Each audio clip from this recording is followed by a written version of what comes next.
Também estou fechando o meu. Ok. Muito bem, pessoal.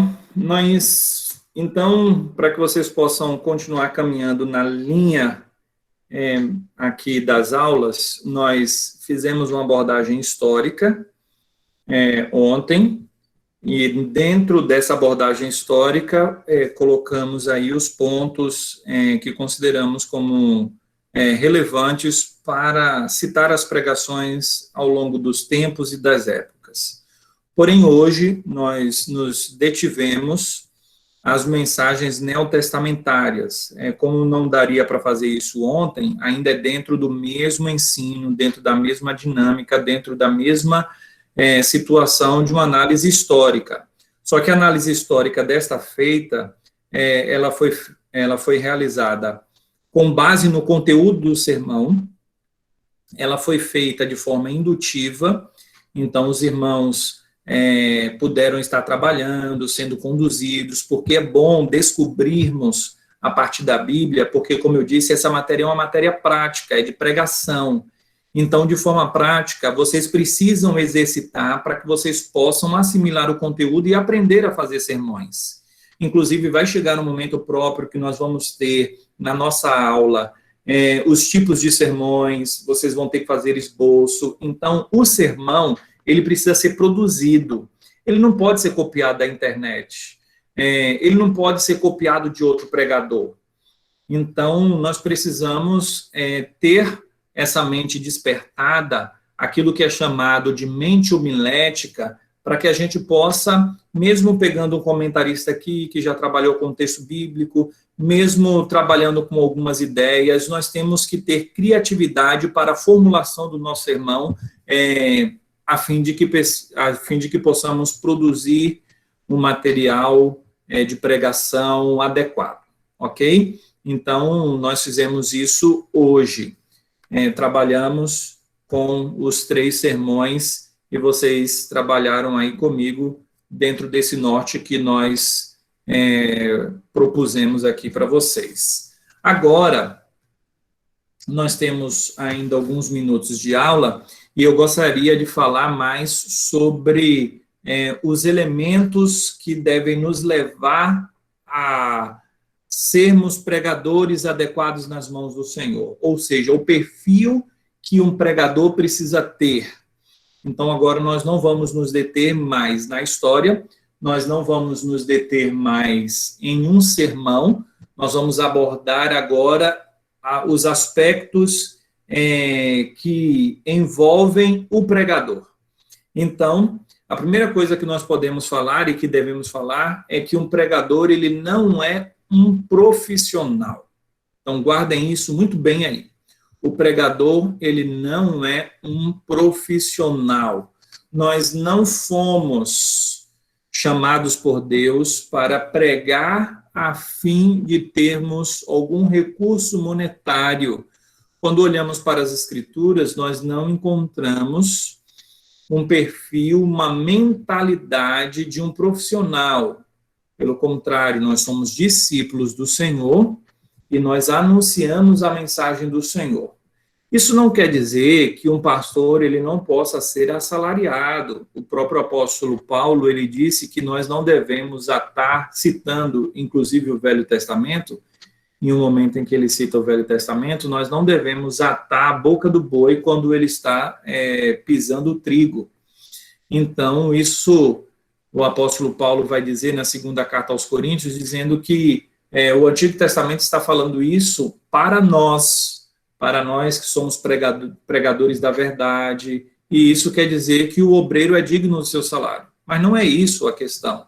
A nossa motivação primária não é uma motivação profissional, a nossa motivação primária não é institucional, mas a nossa motivação primária é a glória de Deus. Então, o que é que um pregador deve ter no coração quando ele vai preparar um sermão? A glória do nome do Senhor. E uma mentalidade de servo. E um servo, ele glorifica o seu Senhor. Então, isso precisa acontecer, né? Olhando, por exemplo, para 1 Coríntios, capítulo 9, versículo 16, Paulo diz: se anuncio o evangelho, não tenho de que me gloriar, pois me importa me é imposta esta pregação, essa obrigação. Então, era uma obrigação, era um comissionamento. Paulo se sentia impelido pelo próprio Senhor a pregar. Então, nós devemos, então, também viver debaixo dessa perspectiva, debaixo do auspício do Senhor, de que Ele nos comissionou para a pregação do Evangelho. Então, é uma tarefa importante e uma tarefa mandatória, e nós precisamos agir assim, ok? Então, o pregador cristão, diante daquilo que nós já falamos, ele é um arauto, ou aquele que recebeu a mensagem e vai proclamar. Ele é um semeador, ele sai a semear, ele vai pregar o evangelho, e a figura, por exemplo, de Mateus capítulo 13, sobre a pregação do evangelho, a figura que é usada é do semeador, que sai a semear, e a semente é a palavra de Deus. E então, o perfil de um pregador é que ele é um semeador da palavra, ele vai semear a palavra. Ele é um embaixador. O que é um embaixador? Um representante. Então, se o rei não pode estar presente, ele envia o seu representante. Ele envia um embaixador. Além do mais, ele é um despenseiro. O que é um despenseiro? Na época bíblica, mais do que no tempo presente, existia a figura do despenseiro. Era um funcionário que servia como mordomo. Então, vem aí também um correlato da palavra despenseiro, mordomo, né, um sinônimo, e o despenseiro, ele cuidava da despensa. Então, naquela época, a atividade era agrária, mais do que é hoje, hoje nós temos uma atividade agrária muito grande, né? Mas hoje, por causa da industrialização, por causa da tecnologia, então nós não precisamos estocar nas nossas respectivas casas, na despensa, um alimento que foi plantado no nosso quintal, ou algum tipo de alimentação que é para durar por um bom tempo.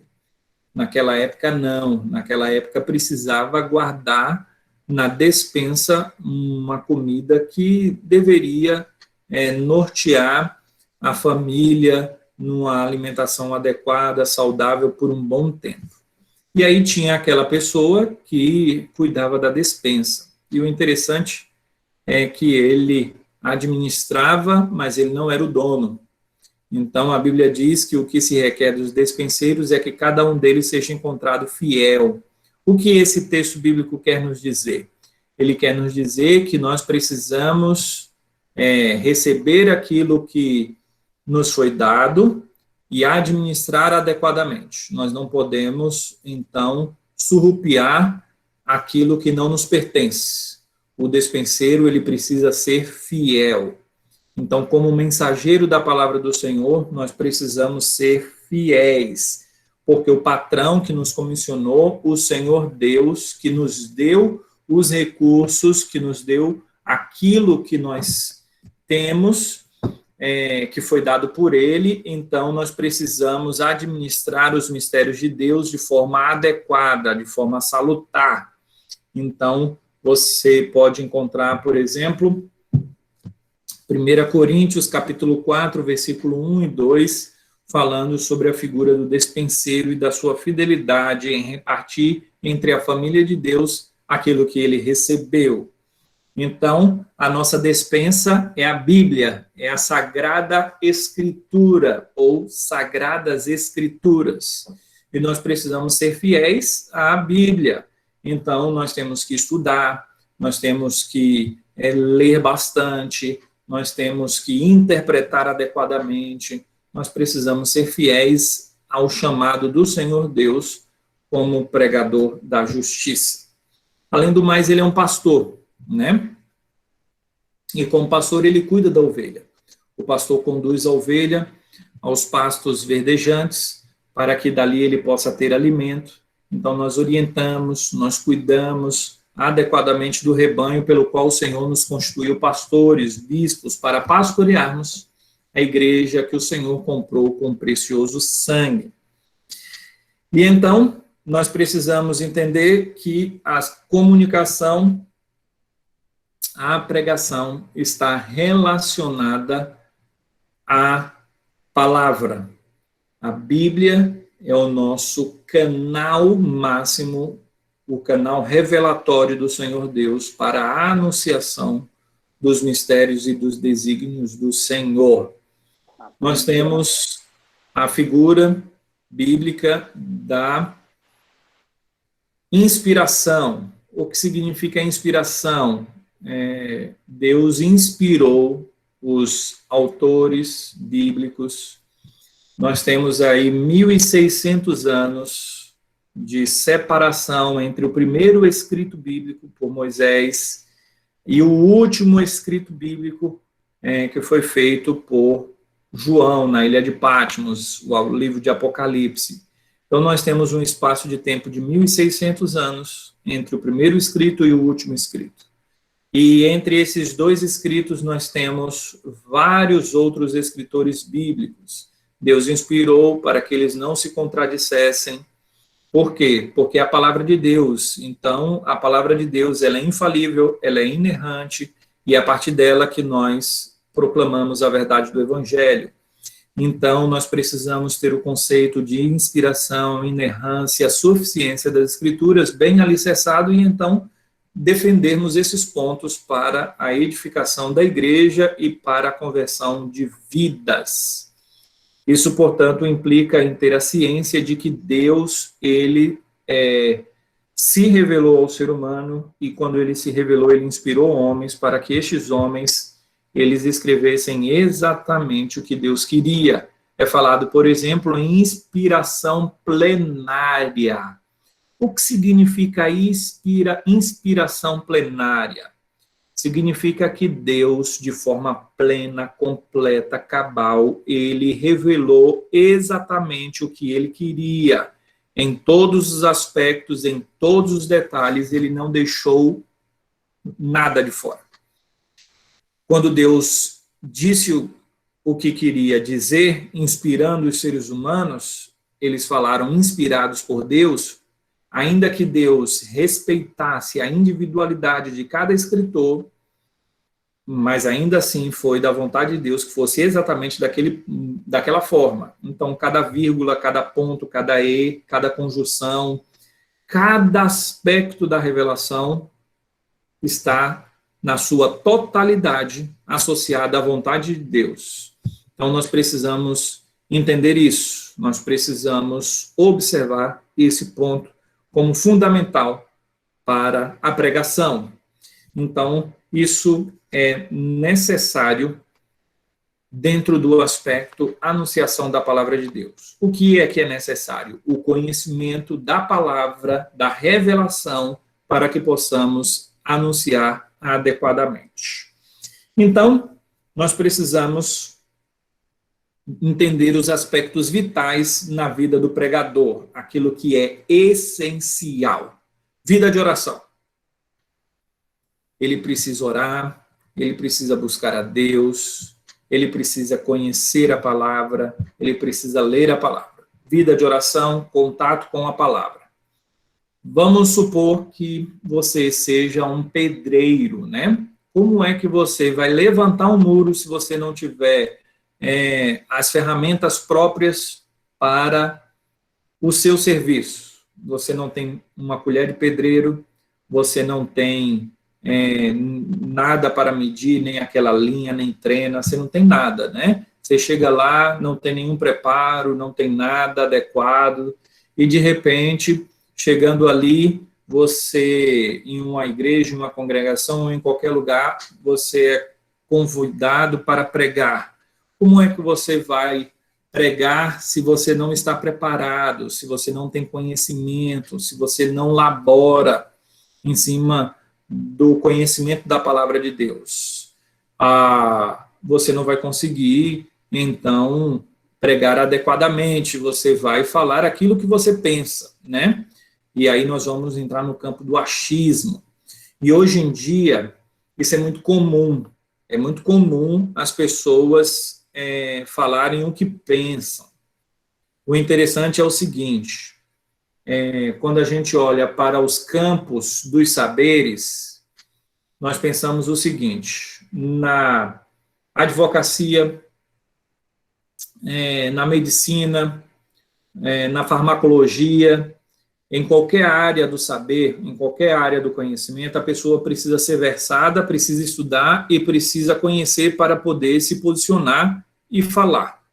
Ela não vai falar sem um conhecimento prévio, sem um conhecimento de causa, sem um estudo adequado e sem uma formação adequada. Agora, na igreja, nós estamos acostumados a ter um contato com a fé, e aquele contato com a fé pode nos levar à falsa impressão de que a gente pode dar opinião sobre todos os aspectos da Bíblia e ainda assim acertarmos.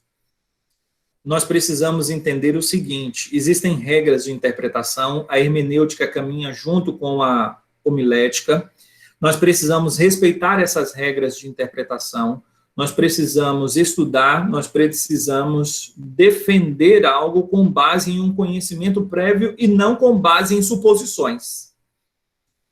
Alguém já disse o seguinte, fale antes de pensar, ou melhor dizendo, né? Pense antes de falar, então, toda vez, pense antes de falar e leia antes de pensar.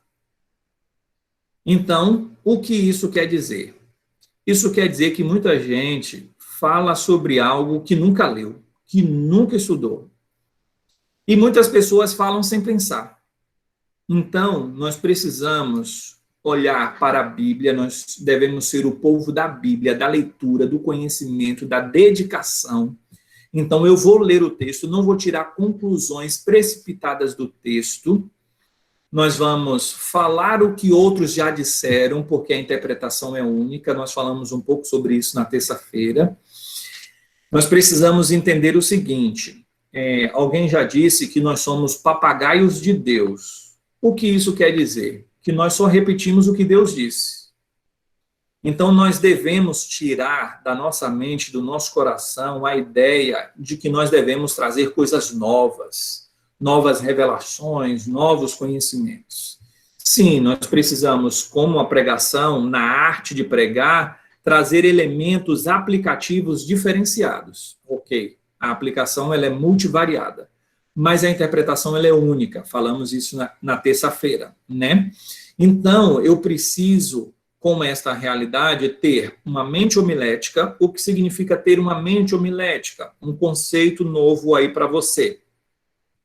A mente homilética é aquela mente que observa o dia a dia e encaixa as situações do dia nas aplicações do sermão, dos sermões.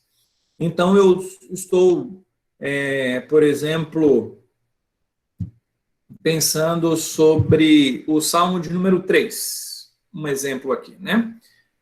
Onde o escritor Davi fala, deito e logo pego no sono, porque o Senhor está comigo. E ali ele fala sobre a proteção de Deus enquanto ele está dormindo, e o contexto daquele salmo é quando ele fugia de Absalão, o seu filho que queria matá-lo e tirar o trono. Então, eu com uma mente homilética penso em aspectos do sono, uma aplicação aqui, né? Essa semana eu preparei o sermão, queria pregar no domingo, né? Mas o lockdown aí já não vai permitir que a gente pregue no domingo. Eu não sei se eu vou pregar esse sermão, pelo menos ele já está pronto, né? E é nesse texto. E aí o que é que eu pensei? A ideia é a seguinte, em cima desse versículo que eu acabei de citar, né? O que Davi está falando é que ele está humilhado, porque o filho dele o expulsou do palácio, ele correu, ele fugiu, teve que fugir. No versículo 1 e 2, ele fala que muitas pessoas estão perseguindo ele, muitos dos povos, e mesmo ele fugindo, ele diz que ele deita, pega no sono, porque o Senhor está com ele, e ele não teme, ele não tem um medo de perder a vida, aqui já parafraseando o texto, né? Então, a ideia da aplicação que eu fiz e a ideia do texto é que, ainda que as pessoas não confiem que Davi vai sair vitorioso daquela situação, inclusive o finalzinho do versículo 2 fala sobre isso, né, que o povo diz, não vai ter salvação para ele, não há escapatória para ele, para Davi, né, e ele diz que confia em Deus. Então a ideia do sono é que, mesmo dormindo, ele confia em Deus, ele está confiando em Deus, e é por isso que ele dorme, pega no sono tranquilo. Por quê? Porque as pessoas que estão com medo, as pessoas que acreditam que têm o controle da vida, né, as pessoas que acham que controla a existência, e essas pessoas não têm aí uma disposição mental de ter uma alma tranquila para descansar. Por quê? Porque ele pensa assim, eu tenho que fazer isso, eu tenho que fazer aquilo, fica preocupado, a ansiedade. Então, não deita, não pega logo no sono, porque há um aspecto de não confiança em Deus. Não entregou para Deus totalmente as rédeas da própria vida. Aí, uma mente homilética, que é esse o ponto que eu quero fazer. Existe o texto, existe a interpretação do texto, Davi escreveu dentro de um contexto, e aí eu trouxe algumas questões da vida, como, por exemplo, quando nós estamos dormindo, nós não temos controle de nada, né? A gente apaga, a gente não sabe o que está acontecendo, a gente não controla nem o nosso próprio ronco, né? A gente nem sabe que roncou. As pessoas que estão dirigindo, por exemplo, ou a mente homilética fazendo abordagens e links para que a congregação possa entender o que está sendo proposto, né? Então, quando alguém está com sono na direção, ele está no controle do carro, né? Na direção de um veículo, ele está no controle do carro, mas ele está cansado. Aí tem alguém do lado que sabe dirigir. Ele pode ter dificuldade de ceder a direção para o outro, por quê? Porque ele acha que o outro não é tão capaz como ele de conduzir o carro. Então, mesmo ele cansado, mesmo ele não sendo um bom motorista naquele momento, porque o cansaço dele vai tirar a percepção de controle, o sono, o cochilo, então ele não cede o volante para uma outra pessoa porque ele não confia na outra pessoa. Então, percebam que a gente vai trazendo esses tipos de incursões, de leituras do cotidiano para aplicar no sermão. Isso significa mente homilética. Então, ainda abordando esse mesmo aspecto, alguém pode até mesmo ceder o volante, a direção, para uma outra pessoa, porque ele fala, não, realmente eu não consigo dormir, ou eu não consigo dirigir, eu estou com sono. Mas aí, quando ele vai para o banco do carona, parece que o sono dele vai embora. Por quê? Porque ele fica tão preocupado que ele, mesmo cedendo o volante para o outro, ele acaba tendo dificuldades para descansar. Então, aquele que não descansa no Senhor, ele tem dificuldades até para dormir. Já Davi, ele confiava tanto em Deus, que mesmo ele dormindo a ermo, mesmo ele estando em florestas, em cavernas, fugindo do seu filho, ele confia que Deus é o escudo dele. Essa é a expressão que Davi usa no Salmo de número 3. Deus é o escudo dele e Deus também é a glória de Davi. Porque Davi foi humilhado, mas mesmo assim Davi entende que o próprio Deus é a glória dele. Essa é a percepção da nossa mente homilética. Nós precisamos aí fazer uma leitura da situação que nos cerca e trazer para o texto bíblico a fim de que venhamos construir pontes para que o ouvinte possa entender a aplicação do sermão de forma mais adequada. Então, nós precisamos ser treinados para esta finalidade, ok? Então, isso precisa acontecer na preparação dos sermões. Então, nós precisamos fazer uma mensagem que alcance a vida das pessoas e, por isso, nós precisamos ser um pregador do Evangelho. Falando sobre a convicção agora, né? aquele aspecto que abordamos sobre a convicção, sobre o arrependimento por parte do ouvinte e o convencimento, a convicção que está associada ao convencimento, né? Nós precisamos entender que não é nossa tarefa, não é tarefa do pregador convencer. É tarefa do pregador se esmerar para que Deus o use para o convencimento. Sim, mas a ação da conversão é obra exclusiva do Espírito Santo. Só o Espírito Santo pode convencer. Um pregador batista, inglês, Spurgeon, muito conhecido, muito famoso, chamado do príncipe dos pregadores, inclusive na nossa apostila, na apostila que você tem em mãos, tem falando sobre ele.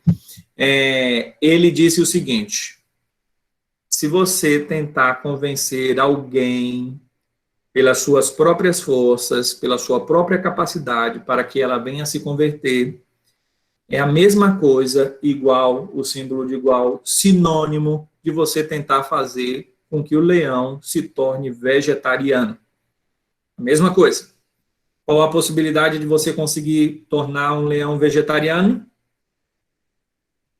0. Até hoje, eu nunca vi um leão vegetariano. Então, eu também nunca vi uma pessoa convencer alguém. Quem convence o homem do pecado, da justiça e do juízo é o Espírito Santo. Isso deve lhe tirar um peso quanto à questão de respostas. Às vezes, algumas pessoas chegam para mim e falam bem assim: pastor, você viu fulano de tal na igreja? Às vezes, vem mais ou menos os seguintes termos: olha, a pessoa usa roupa curta, vem na igreja com roupa curta, olha, fulano de tal faz isso, fulano de tal faz isso, você viu a rede social da pessoa, tal? Eu normalmente parto do seguinte pressuposto: quando eles estão me falando, eles querem que eu fale para a pessoa que ela está errada. E não há problema algum de uma pessoa corajosa ir lá e falar: meu filho, você está errado. Mas eu gostaria de lhe falar uma coisa, para que você possa entender aquilo que eu já tenho refletido nessa vida pastoral. Se a pregação da palavra não modifica a vida da pessoa, se o evangelho não modifica a vida da pessoa, dificilmente a sua repreensão e a sua exortação vai mudar. Ouça a expressão dificilmente. Não quer dizer que não mude, não quer dizer que não faça, que não tenha, que Deus não use, que não tenha uma mudança.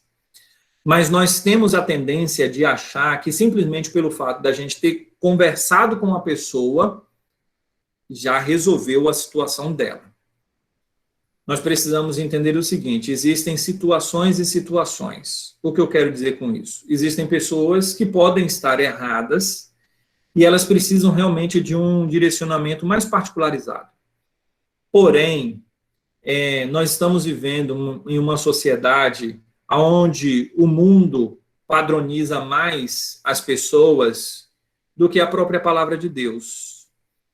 E quando nós tentamos fazer algum tipo de abordagem bem pessoal, no final das contas, nós já fazemos esse tipo de abordagem ao longo da vida cristã, pregando a palavra de Deus. E aí a pergunta é, apenas numa questão avaliativa, quando nós confrontamos algumas pessoas, e falar de forma pessoal é um confronto, nós precisamos confrontar com sabedoria, nós precisamos confrontar em amor. Gálatas capítulo 6 fala sobre isso, e eu não estou dizendo que a gente não deva fazer isso, mas eu gostaria de dizer o seguinte: você tem que ir com o coração bem tranquilo, pensando o seguinte: há uma possibilidade de eu falar e a pessoa não mudar. Por quê? Porque se ela não muda pela pregação da palavra, há um indício muito grande de que um confronto pessoal não vai mudá-la. Por quê? Porque, no final das contas, o sermão é o ambiente mais adequado para a transformação de vida. A edificação na igreja é o ambiente mais adequado.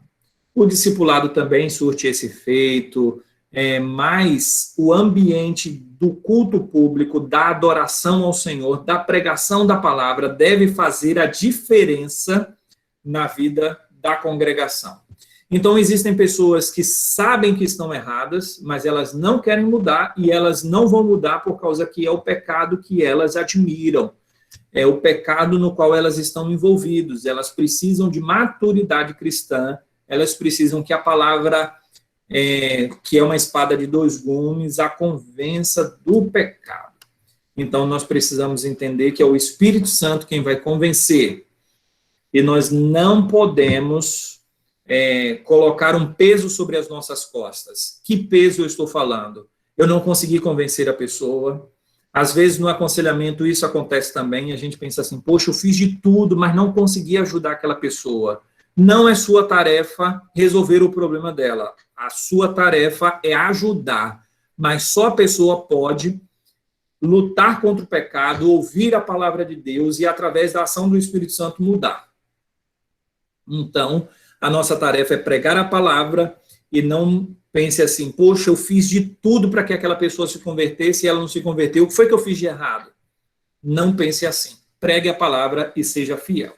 Ok? Então, a santidade pessoal é importante porque aquilo que nós pregamos, nós devemos pregar primeiramente a nós. Nós devemos viver uma vida santa, porque o discurso desassociado de uma vida cristã prática é terrível, é terrível. Um pregador que fala algo e não vive aquilo que fala é algo destruidor para o evangelho. As pessoas fazem a leitura tanto da mensagem quanto do mensageiro. Então, o mensageiro, ele precisa levar uma vida piedosa. Ele precisa levar uma vida piedosa. Com isso, eu gostaria de dizer o seguinte, que mesmo uma pessoa que não leve uma vida piedosa, Deus pode usar o sermão dele, porque o poder está na palavra e não no pregador, para que uma vida se converta. Mas isso não é desculpa para alguém viver uma vida ímpia, para viver longe da santificação. Nós precisamos viver uma vida santa, uma vida pautada nas Escrituras. Então, é fundamental que nós venhamos viver aquilo que pregamos. Então, antes de pregar para o povo, pregue para você mesmo. Não simplesmente para que você tenha o conhecimento do que você está pregando, mas, acima de tudo, para que você possa viver o que você está pregando. Fazendo uso de uma figura de Spurgeon, olha aí a mente homilética, novamente. Spurgeon disse o seguinte, que ele, um pregador, quando ele fala para a igreja, e a igreja entende que a palavra está sendo mais dura, ele diz o seguinte, eu não estou falando para vocês como se estivesse isento desta fala. Eu falo também para mim mesmo. E aí a figura dele é como se fosse um chicote que vai até o fim da congregação, passa por todo mundo, pega todos que estão na igreja, volta para ele e a ponta do chicote bate nas costas dele. E a ponta é a que mais dói. Então, ele diz que ele é duplamente responsável pelo que ele prega e ele precisa viver. E quando ele prega, ele então sente que a dureza é muito maior para a mente, para a consciência dele, para a vida dele, do que para a congregação. Então, esse papel é importante, por quê? Porque, às vezes, na pregação, nós usamos muito você, o vós, o tu, você, ouça, e tudo mais, e por aí afora vai. Não quer dizer que está errado, mas a gente também deve incluir o eu, o nós, que nós possamos, meus amados irmãos, nos voltar para Deus, que nós possamos viver uma vida santa, uma vida condigna do Evangelho, e por aí afora vai. Então, pregue para o seu coração o sermão que você estuda antes de pregar para outros. E não lute para ser um tipo de pregador, lute para ser um tipo de pessoa. Então, às vezes a gente pensa assim, olha, eu quero ser igual o pregador tal, eu quero falar igual fulano e tal. Mas não lute para ser igual a um pregador. Não lute para ser simplesmente um pregador melhor, mas lute para ser um tipo melhor de pessoa e, consequentemente, você vai ser um tipo melhor de pregador. Isso quer dizer que antes do fazer existe o ser. uma questão ontológica, é uma questão de ser, a essência precede a existência. O que essa expressão quer dizer? Que a essência dá origem à existência. O que é ontológico, o que é essencial, ele vai fazer com que exista. Então, você ser alguém piedoso vai lhe levar a ser um pregador. Não é um pregador que vai fazer com que você seja piedoso. Esse é o caminho inverso. E isso não pode ser assim. Então, nós precisamos perceber esses aspectos. Então, dentro dessa situação, nós precisamos olhar o seguinte: integridade. Eu preciso ter integridade, uma vida íntegra, eu não posso ter vícios secretos, impuros, eu preciso pregar o evangelho e viver o evangelho.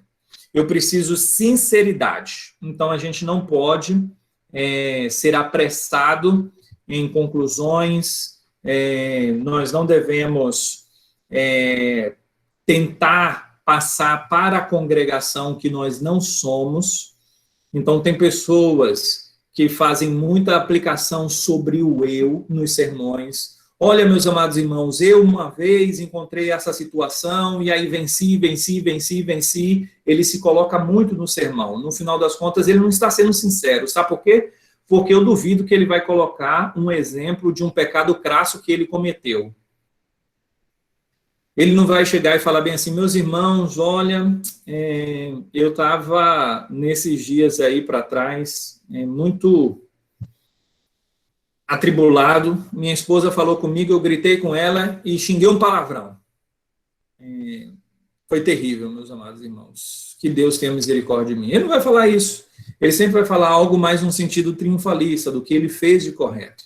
Então, nós devemos evitar falar de nós mesmos. O sermão não é para falar de nós mesmos. Nós devemos até tomar cuidado com ilustrações, no sentido de acontecimentos verdadeiros da vida das pessoas que nós sabemos. Então, alguém chega e fala bem assim: olha, certa feita, um irmão da igreja falou algo para mim, eu disse isso para ele.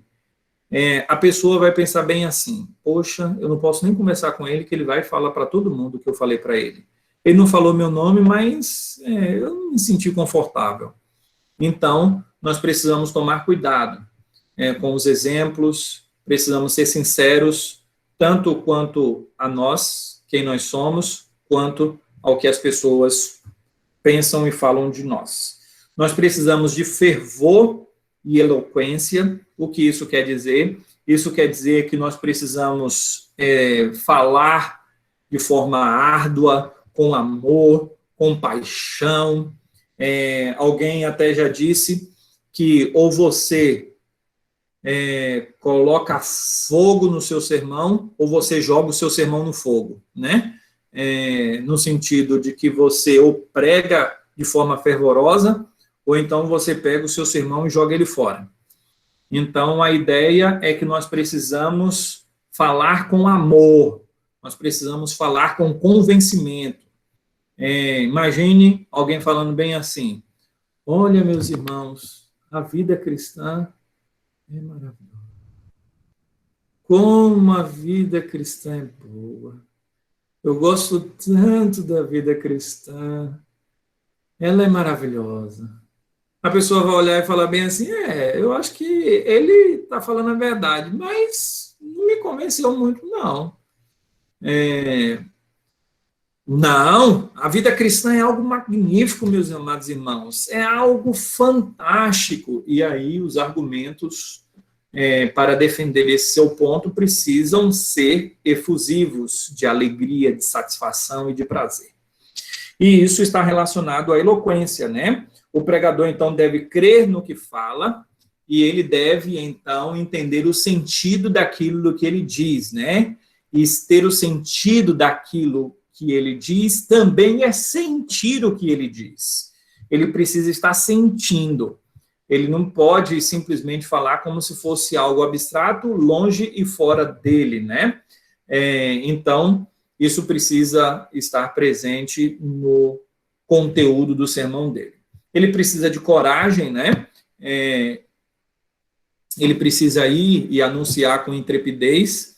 Alguém, e eu já digo aqui, não dê desculpas, olha, eu estou nervoso, me desculpem, isso transmite insegurança para quem está ouvindo, a pessoa fica bem assim, eu vou orar, não é para Deus falar com as pessoas, não, eu vou orar, é para ele não se embananar lá na frente. Por quê? Porque ele está com tanto medo que eu estou com vergonha dele aqui tropeçar no microfone e gaguejar tanto. A pessoa fica ouvindo o sermão, pensa assim, será que ele vai errar? Como é que ele está? Por quê? Porque ele, meus irmãos, eu estou tremendo, olha como é que eu estou, Deus tenha misericórdia. Isso não quer dizer que você não tenha esse tipo de sentimento, um temor. Toda vez que nós vamos pregar, a gente tem que ter esse temor mesmo, né? Mas a coragem não significa ausência de temor, mas intrepidez para enfrentar os desafios. É como um general, que ele sentou no cavalo e ele ia para a guerra. E quando ele estava indo para a guerra, as pernas dele estavam tremendo, né? Ele se dirigiu para as pernas dele e disse o seguinte, olha, pernas, vocês devem tremer mesmo, vocês devem ficar com medo. Se vocês soubessem para onde eu estou levando vocês iam tremer muito mais. Vamos lá, pernas. Então, a ideia é essa, você pode até ter medo, mas não se entregue ao medo, não venha sucumbir ao medo, vá em frente. Intrepidez, coragem. Então, nós vamos depois ouvir alguma coisa, caso seja até mesmo possível, olha, você errou aqui nesse particular, naquele outro particular, e aí você simplesmente não se deixa abater por essas situações, né? Você vai lá e cumpre cabalmente o projeto pelo qual o Senhor te vocacionou. Humildade, acima de tudo, nós precisamos ter humildade para reconhecer que podemos estar errados, que nós não sabemos tudo, humildade para reconhecer a crítica quando ela for válida, dirigida a nós, né? Olha, tal, você poderia ter falado assim, você poderia ter feito assim, ouvir os sermões, procurar melhorar. Então, é natural que a igreja exalte o pregador. Nós precisamos entender que nós somos apenas vasos de barros e Deus nos usa segundo a graça e a misericórdia dele. Mansidão, então, nós precisamos ser mansos na anunciação, sensibilidade às necessidades das pessoas. Por exemplo, nesse sermão que eu escrevi, que eu falei aqui, talvez eu até coloque ele como, talvez, né, como um sermão para vocês analisarem, né, nesse sermão que eu escrevi e que eu falei aí do Salmo de número 3, eu falo de pessoas que têm dificuldade para dormir, e essa dificuldade para dormir está exatamente na falta de confiança que tem em Deus. Então, essa falta de confiança que tem em Deus, a pessoa fica preocupada. Meu Deus, a conta que eu vou pagar, meu Deus, o problema que eu tenho em casa, meu filho que está doente e tal. E aí as pessoas têm dificuldade de dormir porque estão ansiosas e preocupadas e não confiam tanto em Deus. Mas, por outro lado, aí por isso é que a gente tem que ter essa sensibilidade com as pessoas, existem problemas de distúrbio do sono, existem pessoas que precisam realmente de um acompanhamento médico, então a gente não pode ser insensível com as pessoas, taxando as pessoas como errôneas, e colocando nas costas delas uma culpa que às vezes é algo biológico. Eu lembro, por exemplo, de uma pessoa, uma irmã da igreja, que falou comigo certa feita, eu ainda nem era nem pastor, era seminarista, dizendo, olha, a igreja ficava falando, você não pode ter depressão, você não pode ter depressão. E no final das contas, ela nunca foi depressiva, mas em um determinado momento ela estava depressiva. Ela descobriu que era um problema na tireoide que levou-a a ter depressão. Ela resolveu aquele problema e então os hormônios dela puderam estar ajustados a fim de que ela vencesse aquela situação. Então, a gente tem que ter sensibilidade às pessoas, com as pessoas. Ok? Então, é isso aí. Alguém quer falar alguma coisa? Estamos chegando ao fim da nossa aula. Alguma colocação? Fale agora ou cale-se até a próxima terça-feira.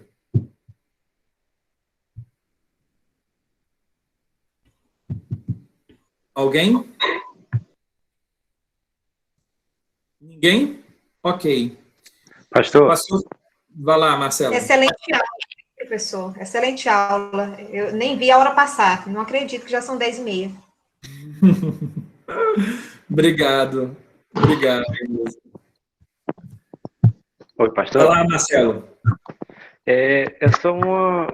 Talvez, queria saber também o que o senhor acha sobre isso, assim, porque hoje parece que as pessoas são mais exigentes para receber a palavra.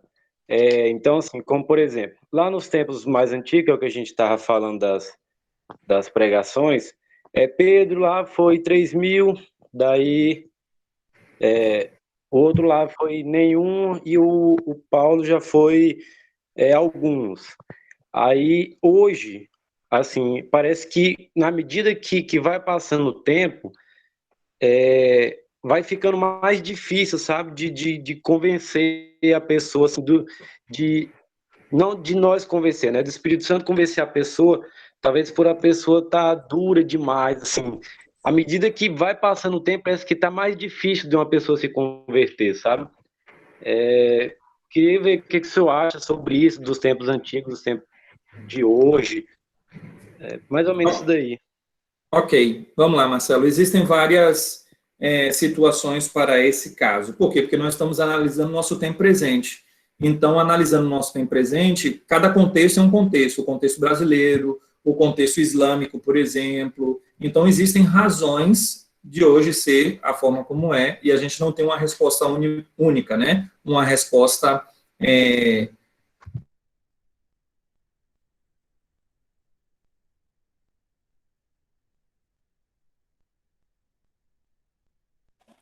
Travou aqui, tô Parece ouvindo que nada. travou a internet do pastor. Né? Não tá. É isso Travou, mesmo. Parece que ele saiu para voltar de novo. Vou esperar um pouquinho, né, para ver se ele volta. Isso. Vamos aguardar um pouquinho, pessoal. Quem não tiver recebido a apostila, manda um oi aí no grupo, tá bom? Que a gente manda amanhã.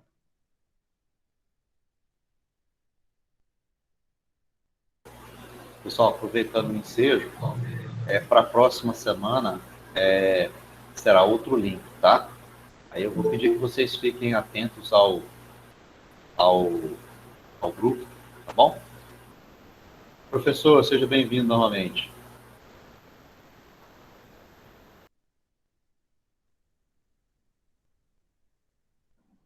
Oi, pessoal. Acabou que caiu aqui. Na verdade, foi o computador, não sei o que foi que deu nele aí, ele deu um lockdown aí. Eu pensei que tinha fugido, pastor, para não responder a pergunta. Na verdade, parece que o lockdown da prefeita aqui já alcançou meu computador também. Depois tem que ver o que aconteceu. Ou então já o computador falando bem assim, está na hora de findar mesmo. Mas a minha resposta vai ser sucinta, e aí a gente pode continuar na terça-feira, a partir daqui, porque o nosso horário também já está se esvaindo. Mas a ideia é a seguinte, nós temos um marco, que é o marco neotestamentário, a gente não pode esquecer isso. Houve um momento diferenciado com a presença do Espírito Santo, não quer dizer que é um momento distinto do nosso, ainda é diferenciado, porque a ação é do Espírito Santo, mas nós temos que entender que é o nascedouro da igreja, e ali existe a presença dos apóstolos, então existe um fator diferenciado para aquele tempo. E nós também não podemos perder de vista que hoje, no tempo presente, existe sim um grupo grande, espalhado no mundo inteiro, de cristãos que se converteram. Agora, também podemos analisar que a Bíblia diz que, com o passar do tempo, o amor se esfriaria. Nos últimos dias, o amor se esfriaria. Então, sim, existe algo para se identificar, o secularismo ocidental. O que significa secularismo ocidental? A igreja, ela está secularizada, ela está vivendo de acordo com o mundo. A palavra secularismo é saeculum, vem de saeculum, de século, né? Que é fora da igreja, é o secular, é o mundanismo. Então, as pessoas, elas estão mais acostumadas com o mundo, amam mais o mundo do que a Deus. Então, existem esses aspectos, existem aspectos de localidade, como eu disse, né? Às vezes alguém chega numa ilha onde as pessoas não conhecem o evangelho e Deus realiza uma obra magnífica e poderosa ali, mas nós estamos falando do nosso contexto brasileiro, né? Então, o nosso contexto brasileiro tem a ver com essa questão do declínio, tem a ver com o mundo mesmo, que tem cativado o coração das pessoas, e entendendo que aquele sermão de Pedro foi um sermão onde Deus agiu de forma maravilhosa e o Espírito Santo, de forma poderosa, realizou aquela obra diferenciada para o nascimento da igreja de Jerusalém, que foi a primeira igreja formada, e isso seria fundamental para a expansão do evangelho no Império Romano. Então é isso, tá bom? Ok, pessoal. Anotem aí as perguntas e vocês me fazem na terça-feira, tá bom? Vou passar para a pastora Rosivânia para ela falar alguma coisa, a fim de findarmos aqui. Só encerrando com uma oração, né? Qualquer dúvida, estamos à disposição. Senhor, abençoe e guarde cada um de vocês, cada um de nós. Vamos orar pelo irmão da pastora Vera. A pastora Vera é seminarista conosco. Ela perdeu a mãe e agora o irmão dela está bastante grave em Goiânia. Ele se chama Hélio.